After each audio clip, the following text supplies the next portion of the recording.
All right, here it goes. What's up guys, and welcome to part 5 of Project 328i. In a previous video, we got this N20 engine all back together with new timing components and new accessories.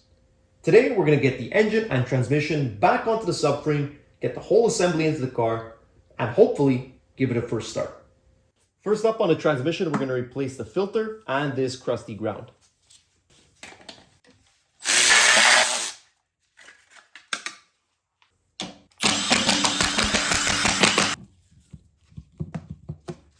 Brilliant.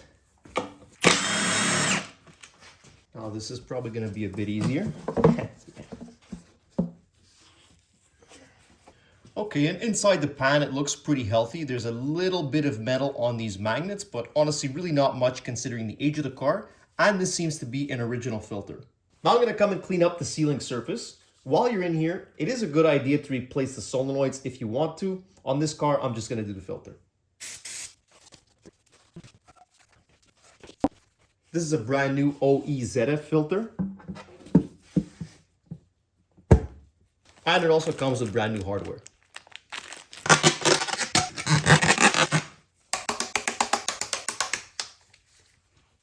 Here's a quick comparison of the old versus the new one. So as you can see, these always disintegrate, and I know this one will over time as well. But it's important to replace these while you're in here because when these go bad, it can cause a no-start condition.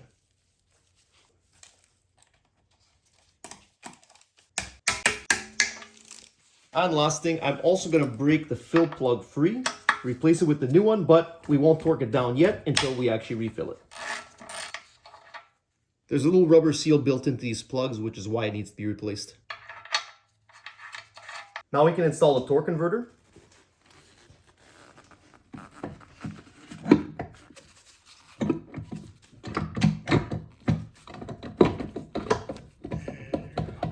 So you really want to be careful when you're installing this to make sure that the torque converter is fully seated in the transmission. So you heard it kind of clunk when it went all the way in. And basically you want this flange to be just a little bit more recessed than the bell housing of the transmission. If you don't do this properly, depending on the type of transmission you have, you could damage the fluid pump inside like we did on Project 750 Li. This is good. So now that we've got everything ready to go, engine, transmission, we're going to slowly lower the engine back down onto the subframe and then get it lined up with the transmission.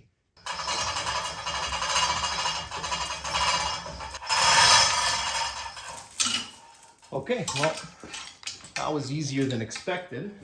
Torque down the engine mounts.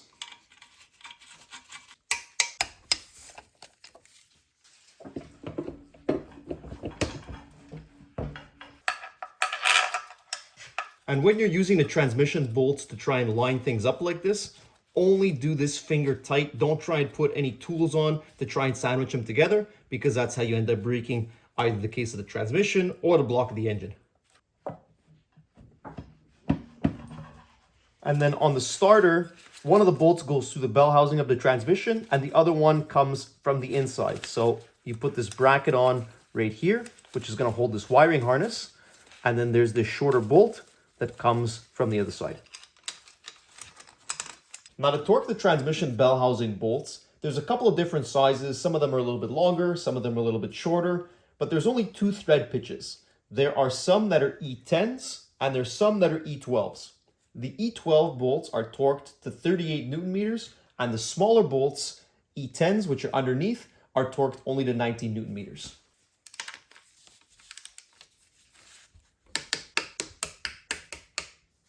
Now we can reinstall the transmission cooler. Honestly, I should have done this before I put the engine down, because now I have to feed this stiff line in between the engine arm and the differential, but there should be enough room to do it. Okay. Now just slide the lines onto this holder where the engine arm is. And now for these transmission oil cooler lines, we're just going to replace these O-rings at the same time.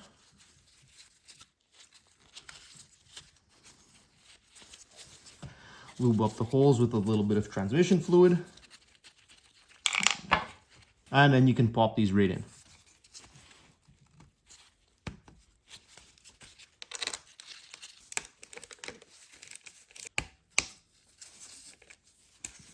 Now we're going to put the torque converter bolts back through, so it's easier to work with two people. You have one person on the front of the engine rotating on the main crank bolt, and then you just line up the holes in the torque converter with the holes in the flywheel.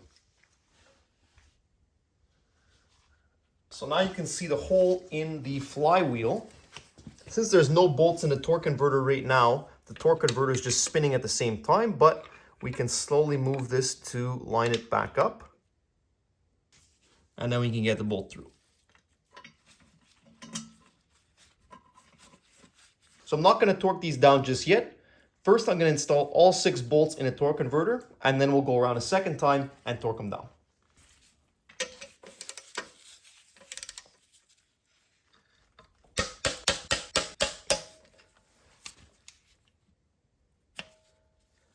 Okay, that's all of them. So now we'll put this rubber plug back in its place. And if you're wondering why these 2 transmission bell housing bolts aren't in, it's because when we put the catalytic converter on, there's 2 mounting bolts that go right there. So now we can put this back on. As you can see, I had to re-weld a new flex pipe on.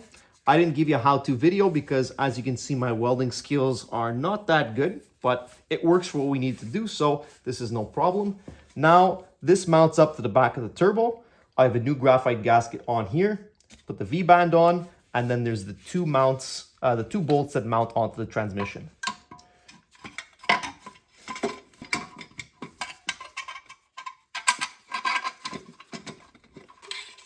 Now, the service manual states that these V-bands should be replaced anytime that you take them off. Personally, I have never done that. I always reuse these, so you can do whatever you want.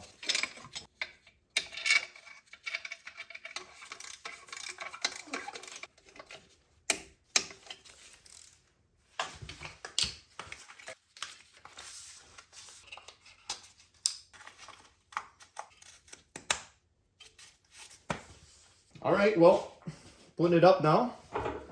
Hopefully we didn't forget anything.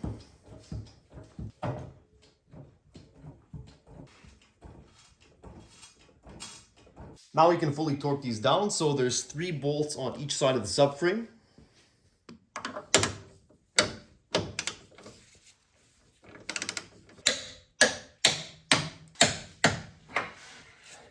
And the transmission bolts.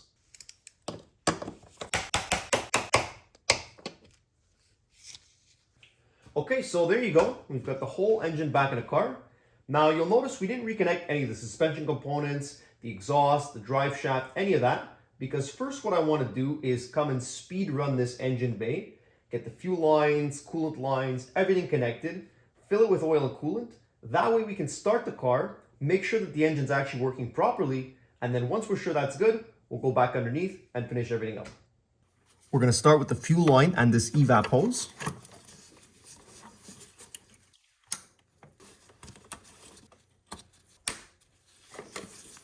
The AC hoses with new O-rings.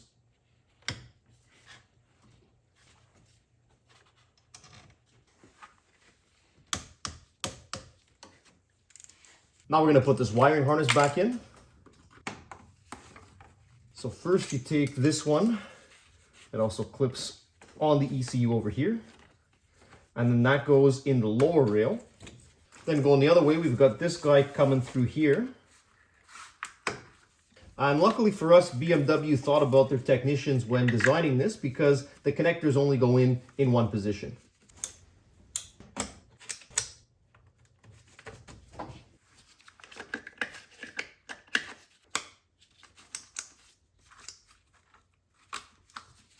Positive battery cables.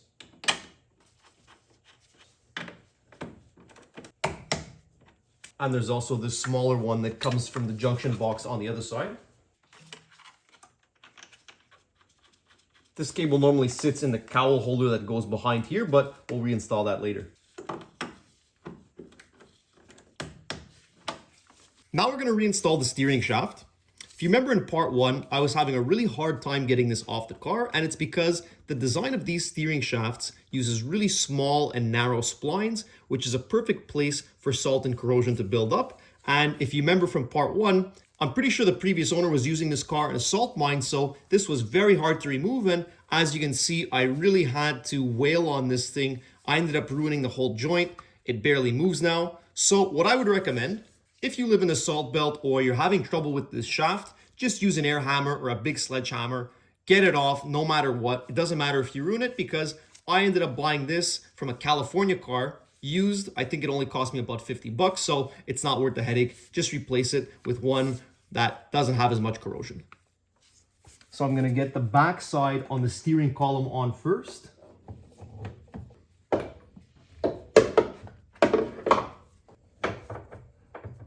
And with the new splines on the new shaft, this slides right on very easily. These bolts are supposed to be replaced, but since they're not torqued to yield, I just put some new Loctite on and send them back in.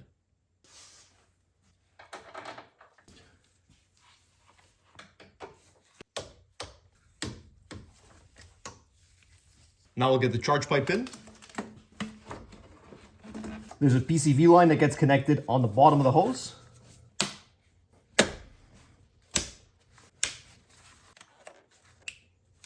And then the bottom just clips right into the intercooler. Now we'll reconnect all the coolant lines.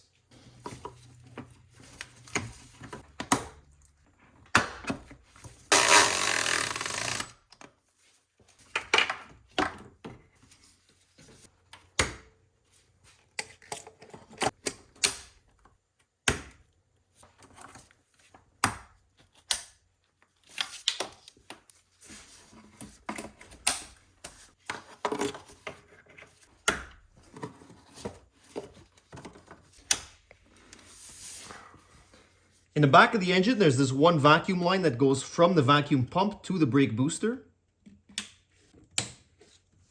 Now I'm going to put the airbox back in, but first, let's just take a minute to appreciate the new air filter versus the old one.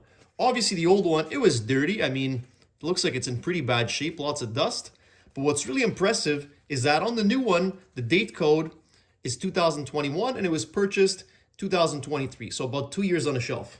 On the old one, the date code is 2015. So if you assume 2 or even 3 years sitting on the shelf before it went in the car, that means this air filter was in this car for over 5 years. I mean, come on. So we'll get this PCV hose in.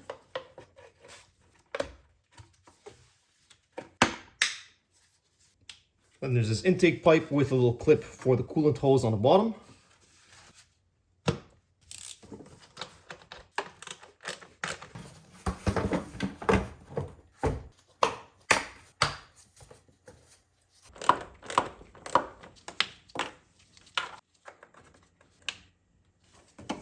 Now all that's left is just fill it with fluids.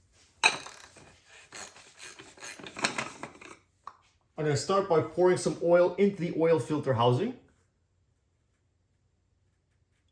This is just some cheap parts store mineral oil. You always want to run mineral oil after you replace piston rings because that helps break them in.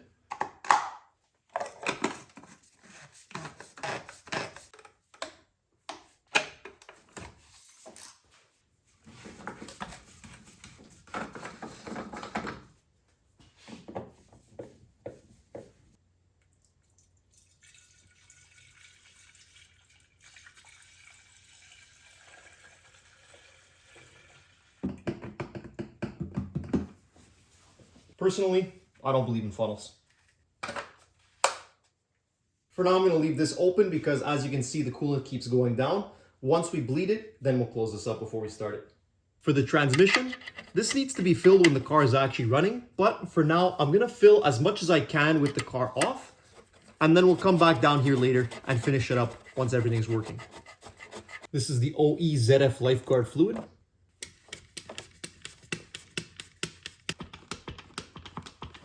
So there you go. I barely got a bottle and a half in there, and it's supposed to take 7.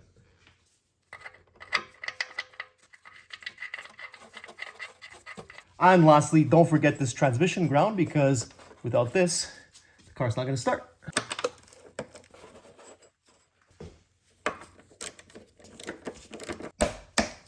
You know, I said I wasn't too happy with this, but honestly, I've seen much worse jobs done at actual exhaust shops that people pay for, so I'm not too upset with that. Okay, so with all that, we should be good to go. I've gone around and double checked all of the wiring harnesses, the coolant connections, anything that I can see, and it all looks okay. We filled up all the fluids. So the first thing we're gonna do now is the coolant bleed procedure. And that, like I said, uses the electric water pump. So we're gonna plug in a battery and see what happens. Okay, well, that's a good sign. So as you'll be able to see inside the car, it actually looks really nice. Considering the condition of the exterior, everything was so full of sand and just overall disgusting. This is in really nice shape. It barely looks like anyone has sat in these seats. There's not really much wear on them. Only thing is we have a huge crack right across the windshield, but we'll deal with that later. So first, to do the coolant bleed, we're just gonna press ignition on. We're gonna get about 1,001 messages on our iDrive screen, I'm sure. Yeah, braking system, steering system, engine. Okay. So that's cool. So now what we're gonna do is, well, it's already on max heat, on minimum fan, and we press the accelerator down for 10 seconds and the coolant pump should start. There it goes. I just heard that. Oh, I hear coolant on the floor. Ah, shit. Goddamn bleeder screws out. Damn, coolant all over the floor. So I'll clean this up later, but you can hear the coolant pump working and you see it going through here. So I'm just gonna keep topping this up. This should take about 10 or 12 minutes.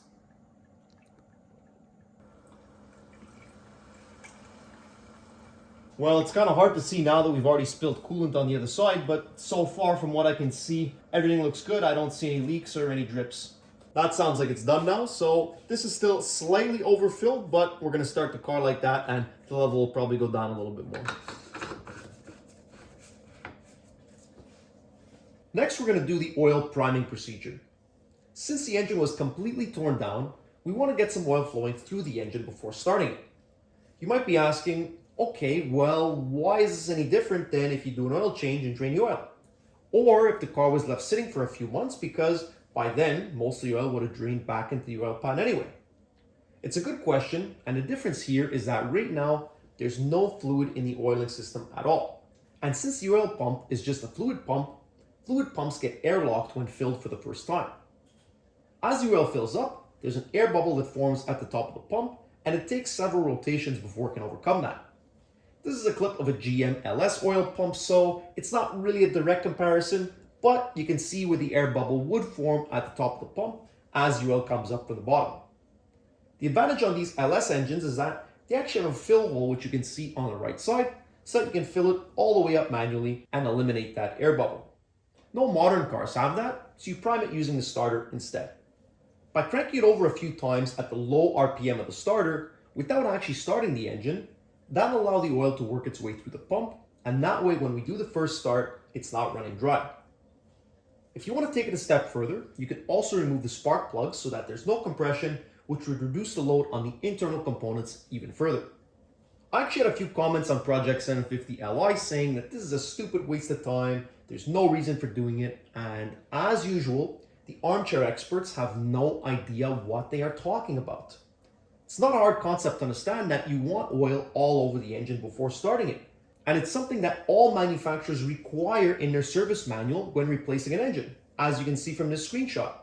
And the way I see it, even if it was a waste of time, which, as I just explained, it's not, taking an extra 10 minutes to make sure that the thousands of dollars you spent over months of work is protected isn't really a big deal. But that's the internet. What are you gonna do? There's a couple different ways you can do this. Basically, we want to turn over the engine without it actually starting, so I removed the fuse for the fuel pump so that there's no fuel getting to the front of the engine at all, but you could also disconnect the individual injectors if you wanted to.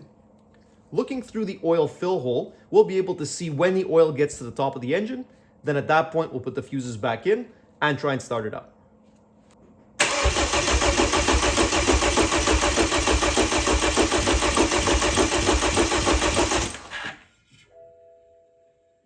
Okay, well, that sounds healthy. Lots of compression.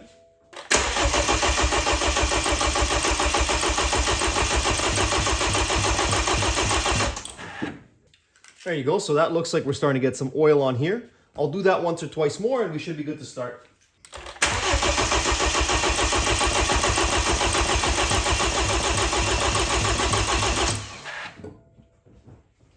So with that, it looks like we're good to go. Gonna put the fuses back in. Okay, well, here's the moment we've been waiting for.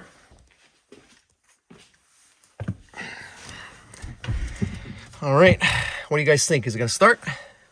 Yes, no, maybe? Let's find out. Turn off this fan. All right, here it goes.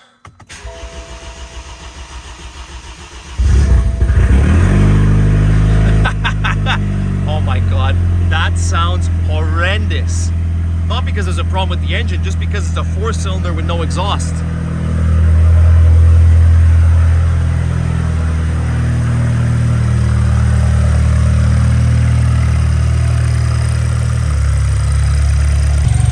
So after running for a couple minutes here, things are looking really good. It's normal for there to be a little bit of smoke and stuff as the car starts to warm up. That's all the excess oils burning off from when we were building the engine. On top, it sounds really clattery. Honestly, it sounds like there's something wrong with it, but all the N20s are like that. That's just how they come from the factory, especially when you don't have the sound insulation foam on top. Let's try and give it a couple revs.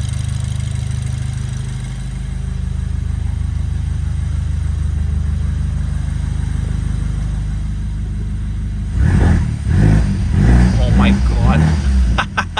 That sounds terrible. Oh, wow. All right, I'm gonna turn this off before I smoke myself out in this garage, but that's looking good, guys. That's looking really good.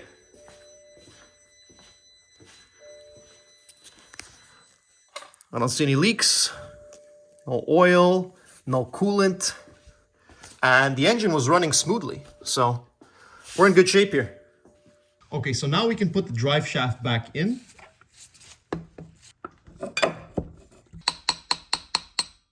So sometimes with the bushing, it's a really tight fit, so they need a bit of persuasion to get back in the right spot.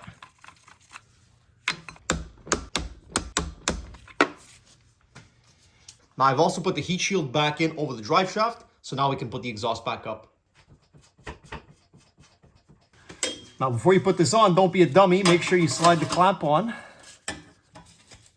And you can get these together and should be able to bring them in.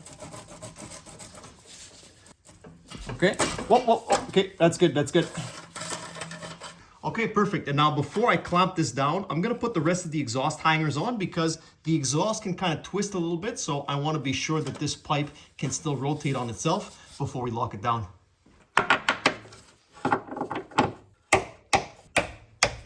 And then on the driver's side of a 328, depending on the year of the car you have, you're either gonna have a vacuum line or an electrical connector that connects to the exhaust cutoff valve in the muffler.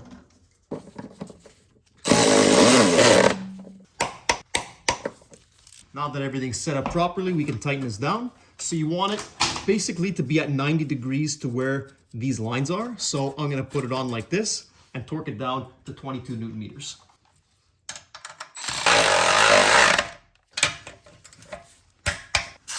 Now just for fun, I'm gonna add a little bit of anti-seize onto these threads. Honestly, I'm not sure if this is actually gonna help, but we're gonna try and give the next guy a fighting chance of taking this off.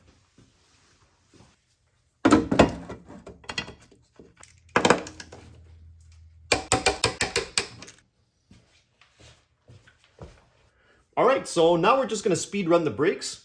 If you take a quick glance, they look pretty bad, but if you take a closer look, there's almost no lip on this rotor at all, and you'll see once we get the pads off, the pads look like they're almost brand new. So I think that this guy probably replaced his brakes shortly before the engine locked up on him sometime last year. So all this is just surface rust. I could have probably had these turned for pretty cheap if I wanted to, but I've already bought a full set of new brakes, so we're gonna do all 4 corners. You'll notice that all the suspension components are already reconnected, but I didn't have time to show that because I had another car that needed to get into the shop. If you're interested in that, whether for the instructions or the torque specs, go check out part 6 because I'm gonna be replacing the struts, control arms, and a few other things in that video more in depth. Now we can start by getting this clip off.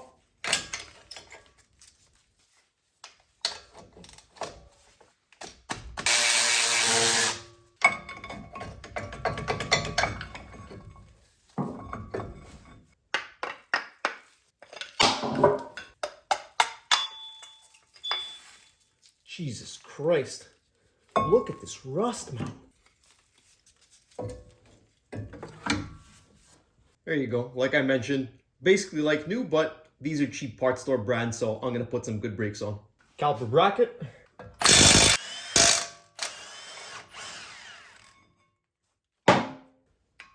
Rotor set screw.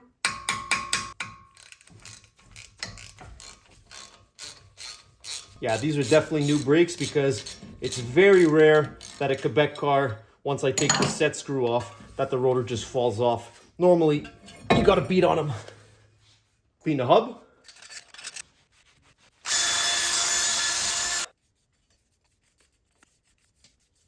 Brand new OE Pajid rotor.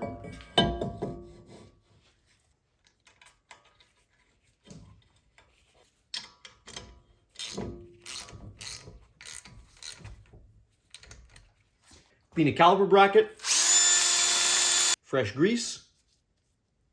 Reinstall a bracket with new bolts.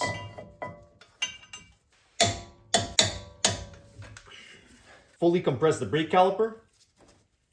New OE Pajid brake pads. Grease the ears. And then slide the caliper back on. Clean up the sliders and torque them down.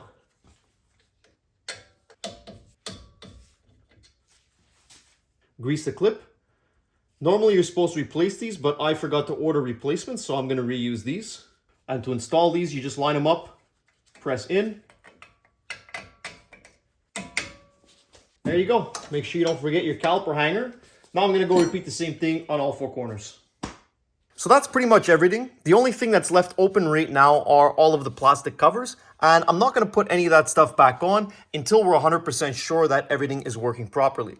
So now we'll jump into ISTA, clear the codes, reset all the adaptations, and that way we can take it on a first drive.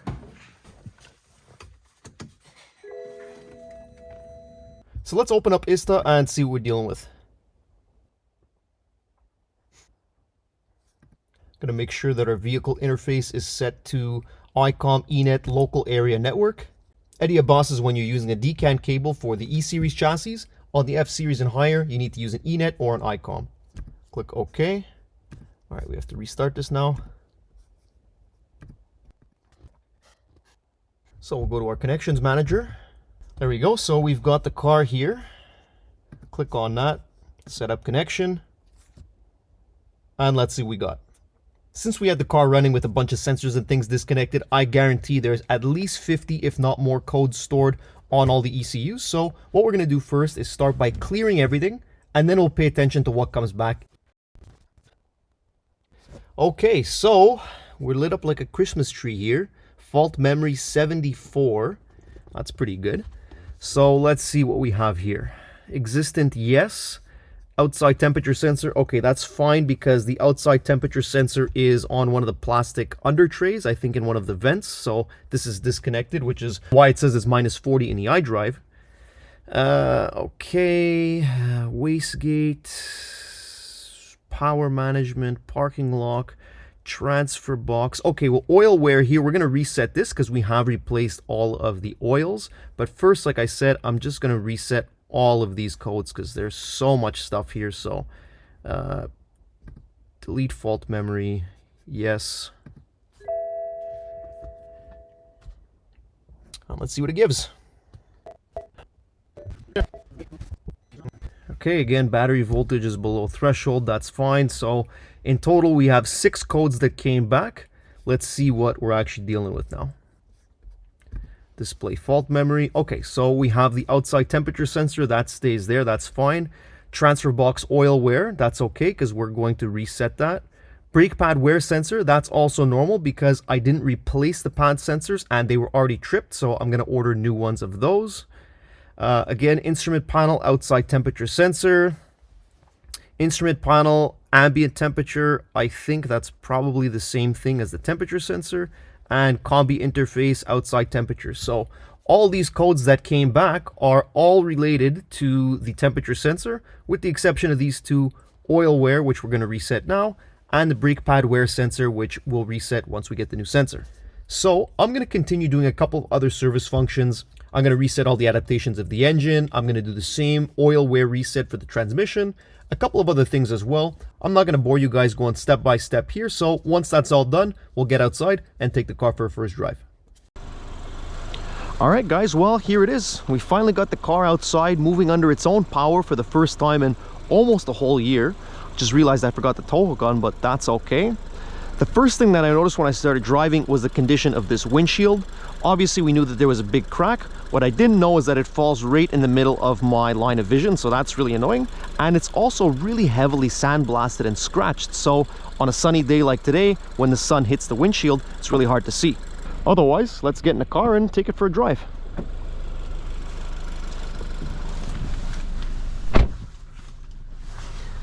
The other thing is, as soon as I sat in the car, and especially when you bring it out in the sun, you really notice how nice the interior is. Considering how disgusting and beat up the exterior is, it's full of rust, full of sand, the interior is so well taken care of, you know, it doesn't make much sense. There's almost no wear on the seats. For a car with over 282,000 kilometers, something is really weird about this. So I don't know, maybe he was doing a lot of highway miles, something like that. Otherwise, when I started driving, the other thing I noticed, besides obviously the really bad condition of the windshield, is some kind of what I think to be a vacuum leak. So it's not doing it all the time, but when I put the car in drive, yeah, it didn't really do it too badly there, but the RPMs drop significantly and the car has a lot of vibration going through it.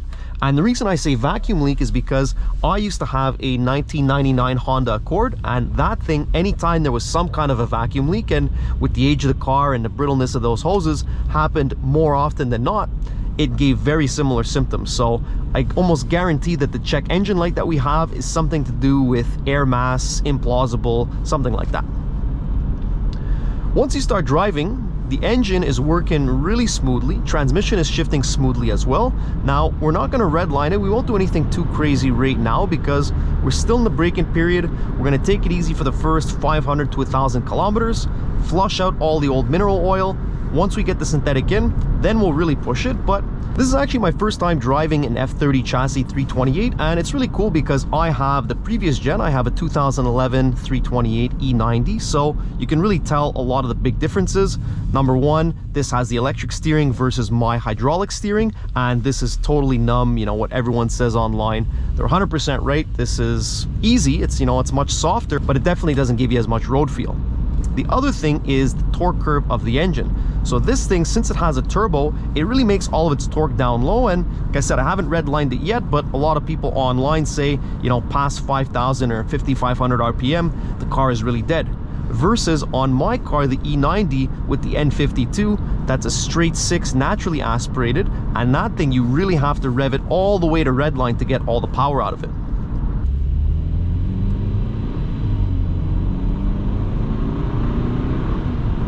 So, you know, for a first drive after a complete rebuild, I'm pretty happy with this result. Obviously, in terms of suspension, you can see that the alignment is way off. That's normal. We had the whole subframe disconnected. But the other thing is, going over any kind of bump, these shocks are totally blown. The car is just bouncing over everything. Not sure how well it shows up on camera, but it's really bad. So we'll pull over here quickly, plug in ISTA, and see if we're right about this check engine light. Like I said, I think it's going to be something related to do with, you know, mass airflow sensor, air mass implausible, something along those lines indicating a vacuum leak. So let's plug this in and see what we got. Okay, so in here we've got the outside temperature sensor a couple times, which we already mentioned before. There's also this air mass plausibility one, which is, like I said, I'm sure it's some kind of a vacuum leak. So with all the hoses and things we reconnected, I wouldn't be surprised if we just forgot one of them. Okay, well, let's pop the hood and see if there's anything simple we can find.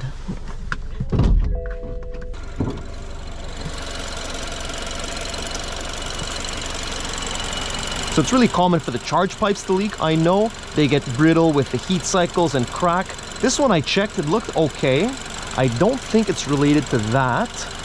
I know we've got these EVAP lines here. There's one that disconnects under the charge pipe. That one's connected. This is plugged in. All right, well, we'll probably have to get this air box out of the way to get a little bit of a better look in here. I feel like I can hear it.